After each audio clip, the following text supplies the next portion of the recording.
cosine theta 4/7, and all you have to figure out is the sine theta. And it's a natural thing to think about.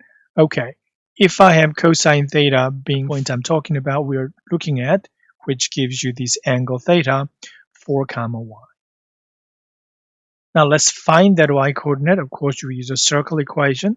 It's like root 33.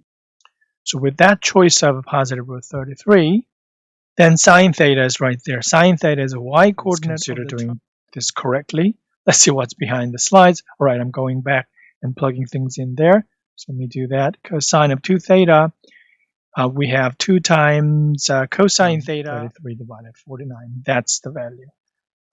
So here I'm just recognizing how to write answers correctly.